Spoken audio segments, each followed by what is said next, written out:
صلی علی صلی علی صلی علی صلی علی صلی علی نبینا صلی علی محمد صلی علی نبینا صلی علی محمد۔ اللہ نے نماز کو فرض فرمایا، تمہیں پڑھنا ہے، تم پر پڑھنا فرض ہے، بے پڑھے تم نجات نہیں پا سکتے، چھٹکارا نہیں مل سکتا۔ لیکن عام طور پہ آپ مسلمانوں سے پوچھ کر دیکھ لیجیے ان کا جملہ کیا ہوتا ہے، ٹائم ملتا ہے تو پڑھ لیتے ہیں۔ میرے بھائی، کیا یہ ایسی چیز ہے؟ کیا تو کھانا بھی ٹائم ملتا ہے تو کھا لیتا ہے، نہیں تو کھانا بھی چھوڑ دیتا ہے؟ کیا تو اپنی بیوی بچوں کے ساتھ بھی یہی کرتا ہے کہ ٹائم مل گیا تو رہوں گا، نہیں تو نہیں رہوں گا؟ تو ساری چیزوں کے پاس تیرے لیے وقت ہے، لیکن اللہ کا فرض ادا کرنے کے لیے وقت نہیں۔ آج میں مجذوب زمانہ ولی کامل حضرت بابا تاج الدین رحمۃ اللہ علیہ کی سوانح پڑھ رہا تھا۔ ابھی ان کا 100 سالہ عرس ہے، 26 محرم کو ان کی سوانح پڑھ رہا تھا۔ انہوں نے اپنی زندگی میں علم حاصل کیا، اور جانتے ہیں آپ نے جو علم حاصل کیا کس شان سے حاصل کیا؟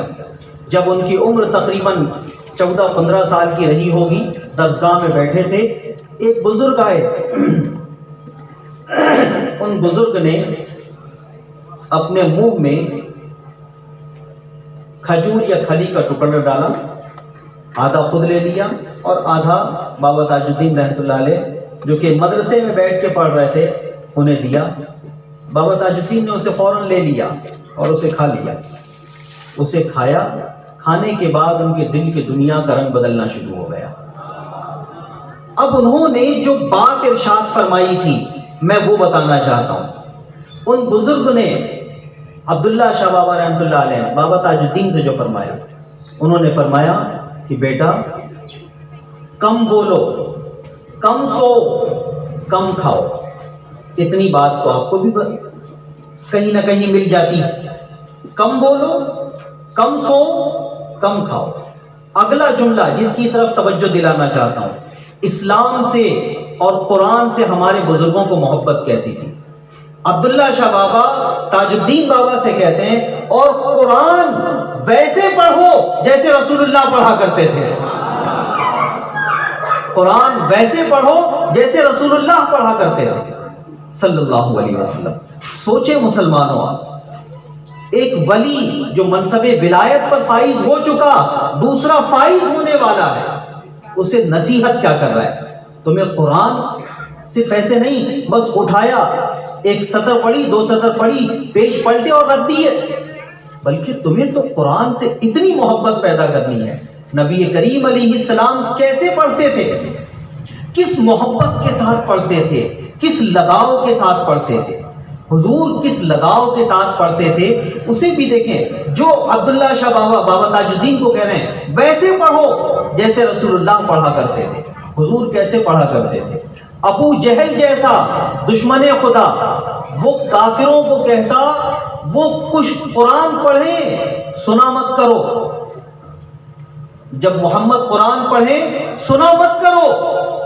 لیکن واہ کیا کمال تھا نبی کریم علیہ السلام کا، خود ابو جہل جیسے دشمن کا حال یہ تھا، آس پاس میں دیکھتا کوئی دیکھ تو نہیں رہا ہے، اور جب قرآن پڑھنے کی تلاوت کی آواز رسول اللہ علیہ السلام کی آتی، خود اپنے کان حضور کی دیوار سے لگا دیا کرتا تھا، وہ خود اپنے کان لگا دیتا تھا۔ یہ قرآن کی تلاوت کر کے، قرآن سنا سنا کر نبی رحمت علیہ السلام نے 1 لاکھ سے زیادہ وہ جو پہلے کفر و شرک میں تھے انہیں مسلمان بنا دیا۔ عبداللہ شاہ بابا تاج الدین کو یہی کہہ رہے ہیں، رسول اللہ کے جیسا قرآن پڑھو، ان کے جیسا قرآن پڑھو گے تو تمہارا قرآن پڑھنا دیکھ کر جن کے دلوں میں گناہوں سے محبت آ گئی وہ محبت چلی جائے گی اور وہ توبہ کر لیں گے۔ جو کفر میں ہیں وہ کفر سے نکل کر اسلام میں آ جائیں گے۔ پھر دیکھیں آپ اتنی محنت کے ساتھ پڑھا اور زندگی کا درمیانی حصہ بابا تاج الدین رحمۃ اللہ علیہ نے نوکری میں گزارا ہے. اور نوکری کیا تھی؟ وہ فوجی تھے، وہ پولیس فورس میں تھے، وہ انگریزی دور میں. اور پولیس فورس میں جس ریجمنٹ میں تھے وہ ریجمنٹ انڈیا سے لے کر کے کام کے لیے فرانس تک کی جا چکی تھی. تو انڈیا سے فرانس تک کے جا چکے، آپ کلکتہ بھی گئے. تو درمیانی حصہ انہوں نے فوج میں گزارا.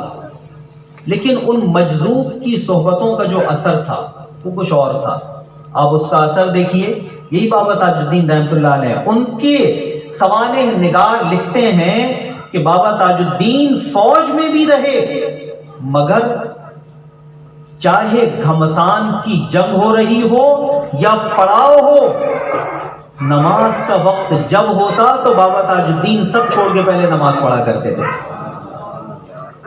مسلمانوں آپ سوچو، آپ تو کہتے ہیں ٹائم ملتا ہے تو پڑھ لیتے ہیں. کیا یہ اسلام سے محبت ہے؟ وہ فوج میں رہتے ہوئے میدان جنگ میں وہ یہ چیز کر رہے ہیں.